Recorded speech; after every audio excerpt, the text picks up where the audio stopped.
Is Melissa, and I am going to talk today about our aim in life. Um, I want to talk about what are we doing in life to aim at something and make sure we're hitting the mark. I'm thinking about aiming at motherhood. They say that if you aim at nothing, you're sure to hit it every time.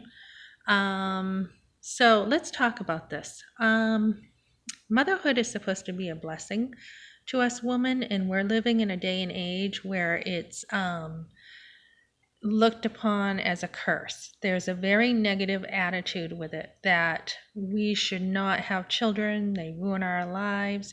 And this is abortion is so offensive.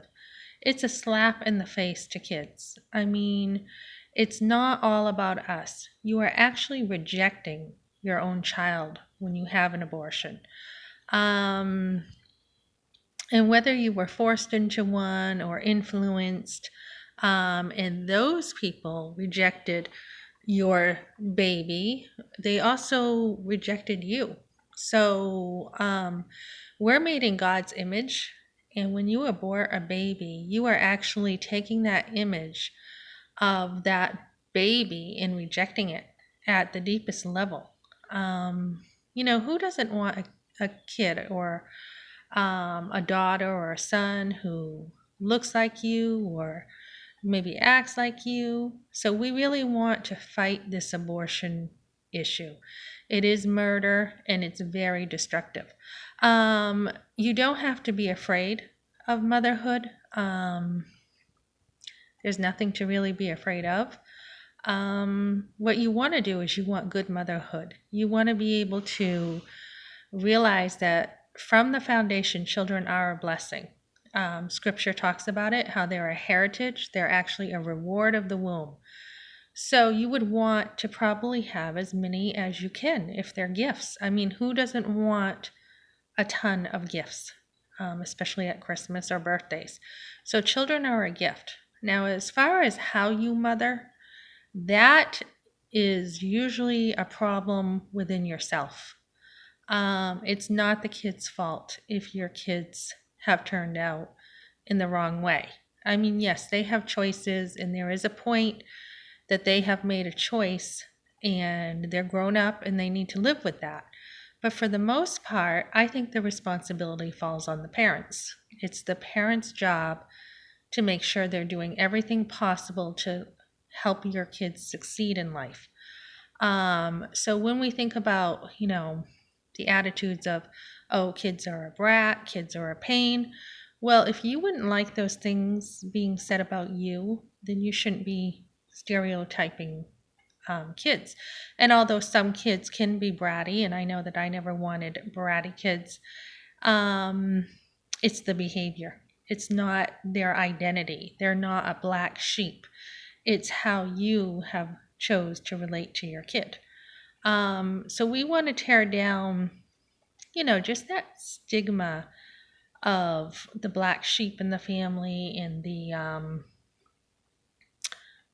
child who was spewed from the devil, so to say, or whatever. That is not true. If you teach your kids and spend a lot of time with them and plant good seeds in them, they're usually going to turn out pretty good. Even if they make mistakes down the road, they will turn around. I think about that verse in scripture that says, train up a child in the way he shall go, and when he's old, he won't depart from it.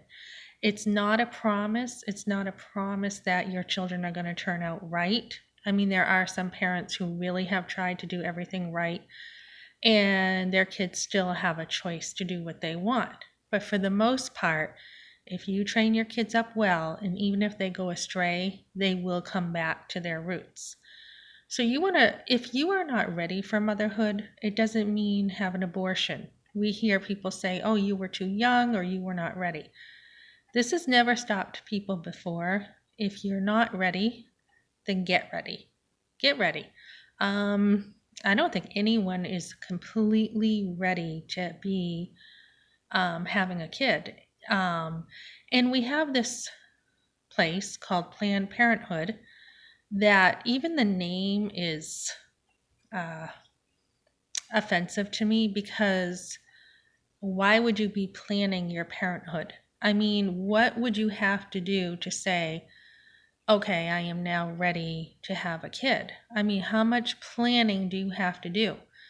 And that clinic isn't even really about, to me, planning your parenthood, because it's really about, um, it's not so much your parenting once the child's born. It's more about planning the conception of your child. And we really don't always need to plan for when we have children and when we don't.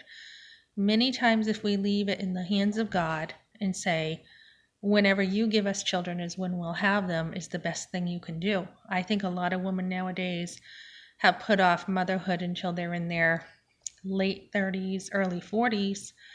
And, it's just not as easy to raise children when you're older. So you want to give the best of your life. We have a clock going, and you want to give the best of your life to your kids. You want to be young enough to uh, keep up with them, to have the energy, the focus, and everything you need.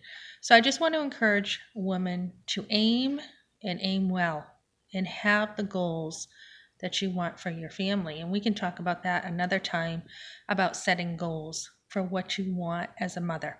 Okay, everyone, have a great day. Thank you for visiting. Bye bye now.